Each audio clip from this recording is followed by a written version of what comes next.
Have you ever walked into a room and felt like something was wrong? Like the walls remembered a version of you that you don't? Today, you'll follow the story of Emily Parker, a woman who walked into the wrong house and uncovered something far worse than a simple mistake. She found a version of her life that was never hers. A family, a child, a husband who looked like her own but wasn't, and a secret so deep it shattered everything she thought she knew about love, memory, and fate. This isn't just a story about identity. It's a story about the life you could have had, and the version of you that might still be watching. It all started on a rainy Tuesday afternoon, the kind where the sky hangs low and everything feels just a little too quiet, a little too still. Emily Parker had just wrapped up her shift at the hospital, 12 hours of endless paperwork, tired patients, and the constant beeping of machines. She was exhausted, the kind of bone-deep fatigue that made her eyes burn and her thoughts fuzzy. She just wanted to get home, take a long shower, and forget the world for a while. But something felt off as soon as she pulled into the driveway.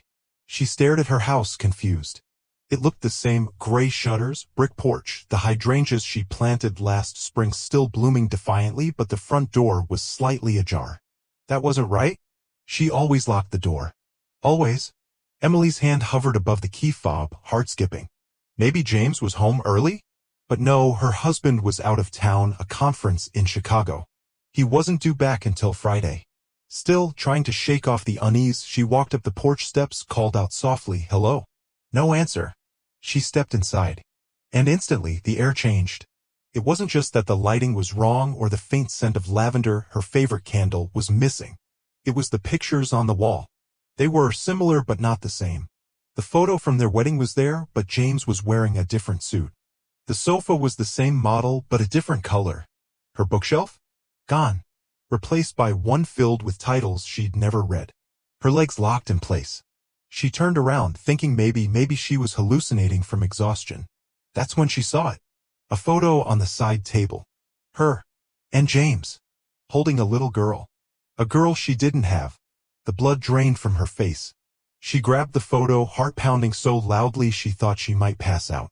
She looked again, desperate for any sign this was some mistake. But it was her face, her freckles, that same tilt of the head she hated in photos, and James smiling that same crooked smile he gave her every morning. And the child, maybe 4 or 5, had Emily's eyes. Emily backed away slowly, chest tightening. Her hands were shaking.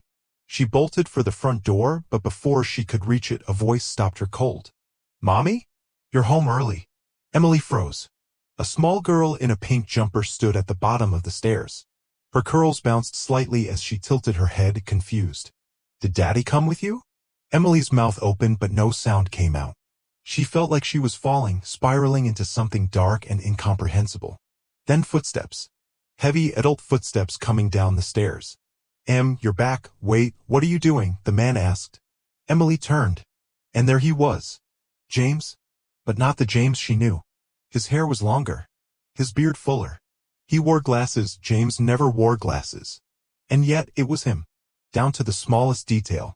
She opened her mouth to speak, but her throat was dry, her tongue heavy. I think I made a mistake," she whispered. The man frowned, stepping closer. "Are you okay? Did something happen?" "I thought this was my house," Emily said, her voice barely audible. "But it's not." The man glanced at the girl, then back at her.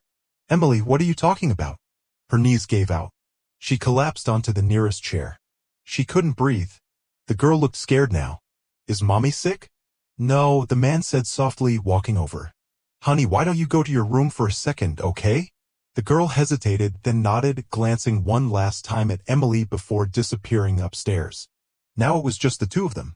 The man looked at her carefully. "What's your name?" "Emily. Emily Parker." He stiffened. "That's my wife's name." She stared at him. "Where am I?" He didn't answer right away. Then, slowly, he pulled out his phone and opened a photo. He turned it toward her. It was a picture of the three of them. A family photo. This version of her, was wearing a blue dress she'd never owned, smiling in a way she hadn't in years. There was joy in her eyes. Real joy. "I think we need to call someone," the man said gently. Emily stood up suddenly. No, I'm not crazy. This isn't real. This can't be real."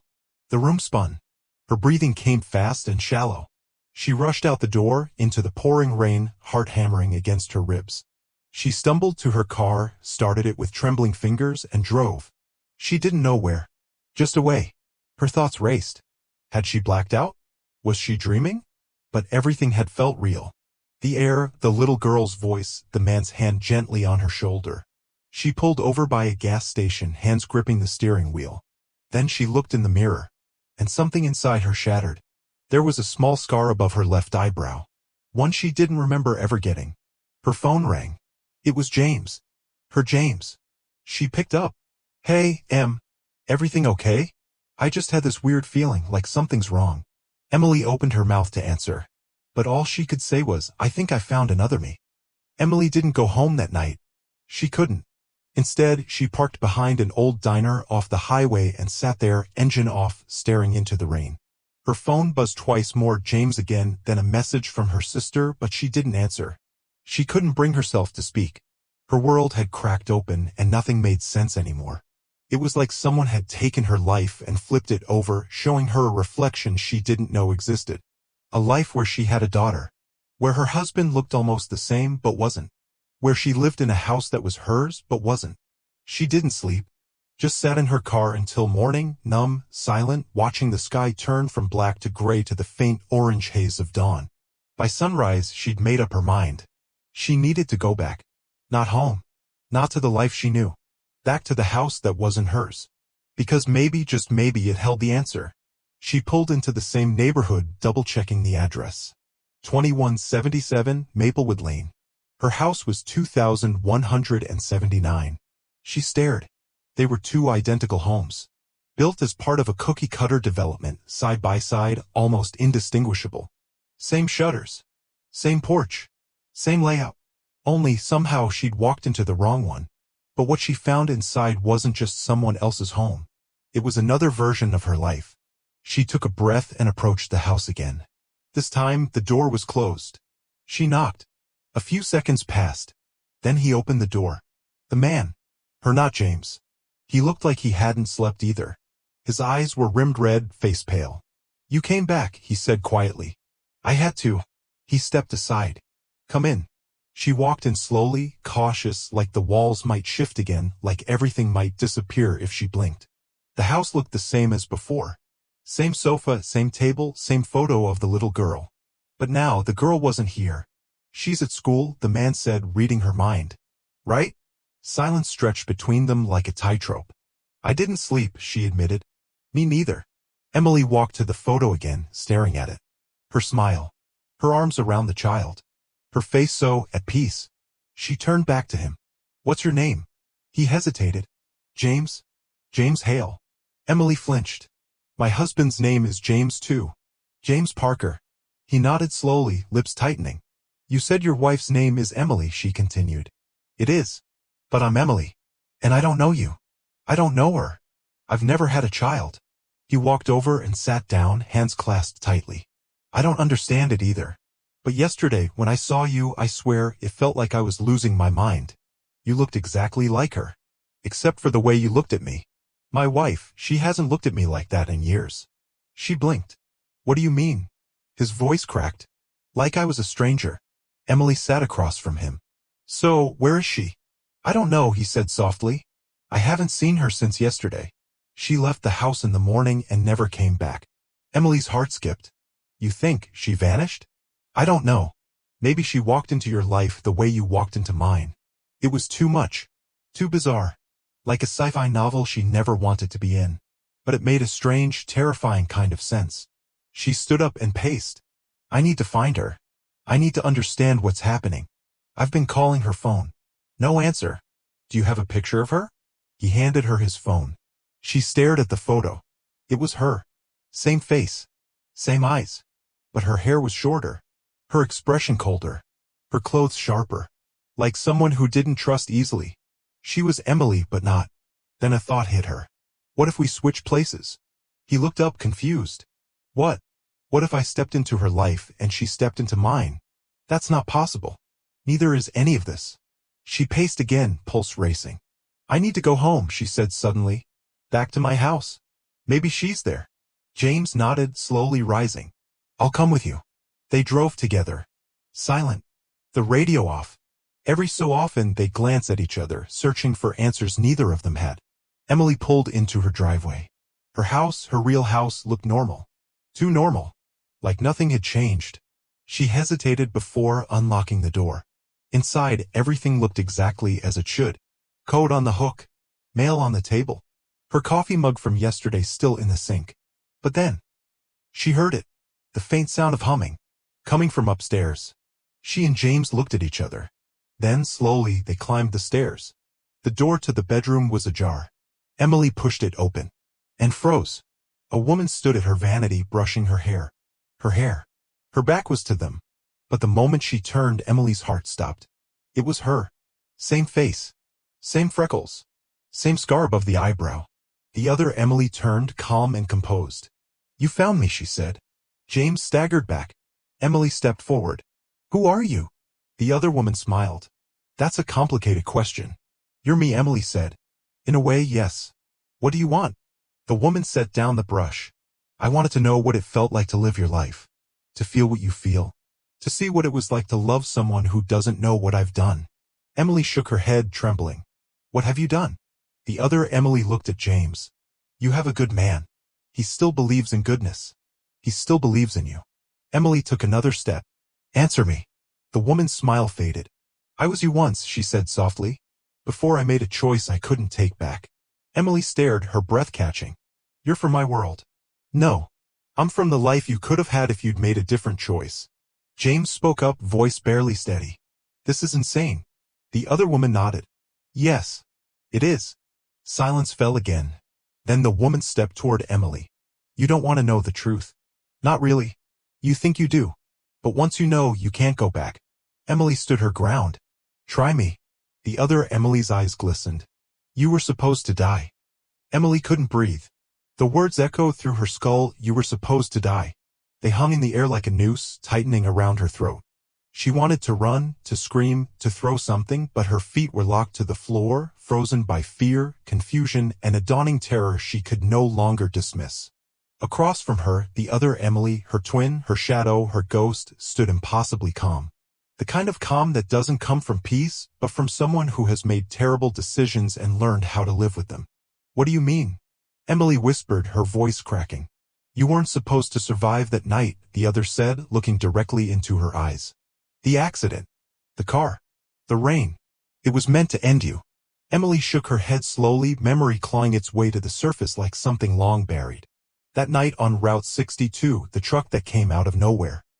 She remembered the headlights, the spinning tires, the shattering glass, the blood. She remembered the fear. But somehow she survived. The other Emily nodded. I didn't. Silence fell again, heavy and sharp like glass underfoot. James staggered back, struggling to process what he was hearing. Wait, are you saying you died that night? I did, she said softly. In my world. But in that moment, in the chaos between life and death, I saw you. I saw your world. And I wanted it. Emily's skin crawled. I don't understand. How is this possible? Do you believe in fate? The other asked. In alternate realities? In choices creating branches? You made a decision. I made a different one. And in the aftermath, the universe opened a door. Emily whispered, and you walked through it. The other nodded. I didn't expect it to work. But it did. I crossed over. And for a while, I lived your life. Emily's heart pounded. How long? 3 weeks. She gasped. That long? I didn't touch anything, the other said quickly. I didn't mess it up. I didn't sleep in your bed or use your things. I just watched. I stayed on the edges. I wanted to know what it felt like to be you. And then you came back. No, the other said, voice heavy. I wanted to stay. I wanted to stay forever. But something changed. Emily narrowed her eyes. What? You, the other said simply. You weren't supposed to come back. You were unconscious, trapped. But you fought your way back. Somehow. And the moment you did, the connection snapped. Emily's head spun. You were living my life while I was in a coma? Not a coma, she said. More like a limbo.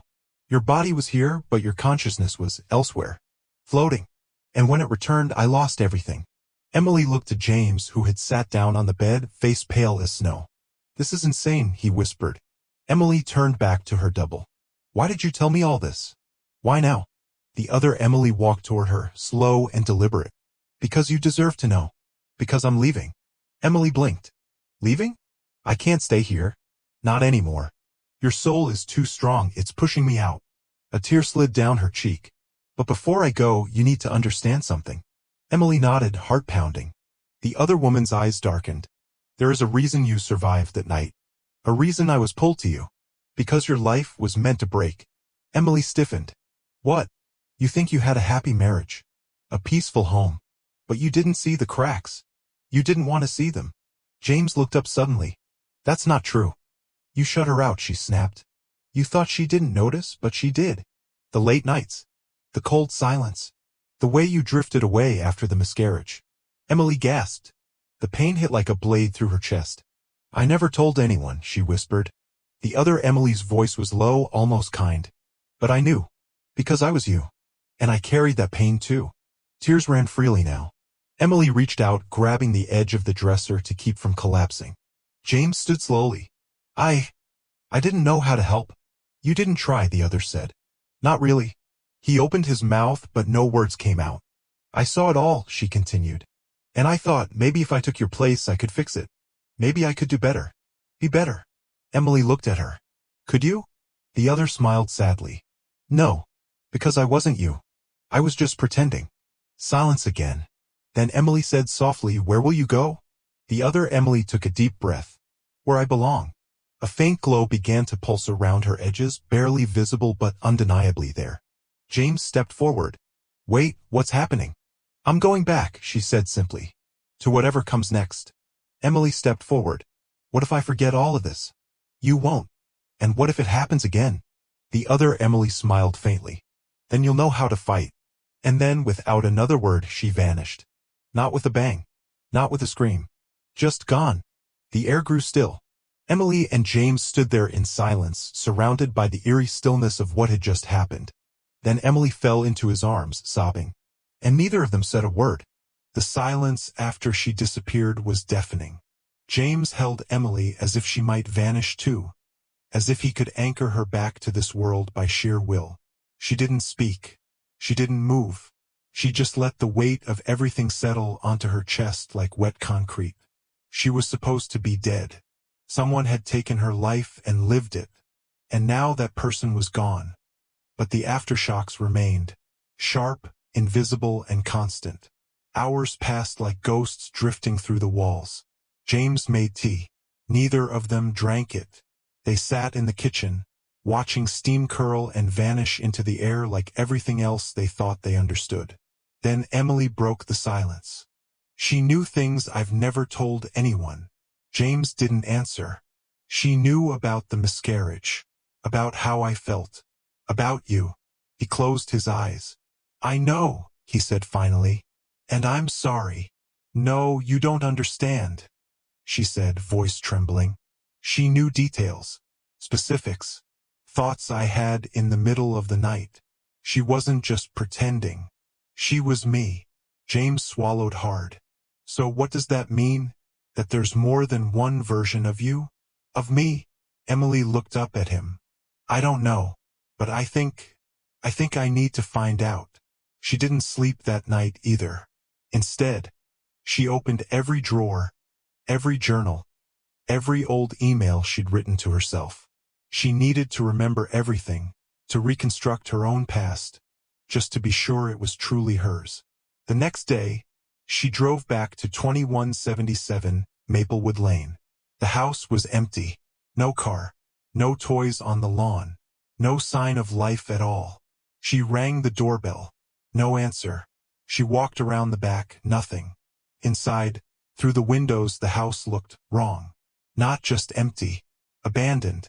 No photos, no furniture, no trace of the family that had been there days ago. James Hale, the little girl, gone. She called out, hoping maybe anyone would answer. But the neighborhood was quiet. Too quiet. She pressed her forehead against the glass. And then she saw it. A photograph, lying on the floor near the doorway. Her heart thudded. She reached into her purse for a bobby pin and jimmied the lock. Something her sister had taught her years ago as a stupid teenage trick. It worked. The door creaked open. She stepped inside. Smelled like dust and old wood. The photo was face down. She picked it up with shaking fingers. It was her. The other her. Holding the little girl. But this time her eyes weren't smiling. This time she looked terrified. Emily clutched the photo, staring at it until her hands ached. Then she dropped to her knees, letting the grief wash over her. Had the other Emily known she was losing her place? Had she left this behind? As a warning? Or a goodbye? Back at home, Emily tucked the photo into a box of keepsakes, the ones she never showed anyone. She sat on the floor of her closet for a long time, holding a blanket from when she was a child, trying to find something solid, something real. Later that week, she called her sister. "Do you think it's possible to remember something that never happened?" she asked. Her sister laughed gently.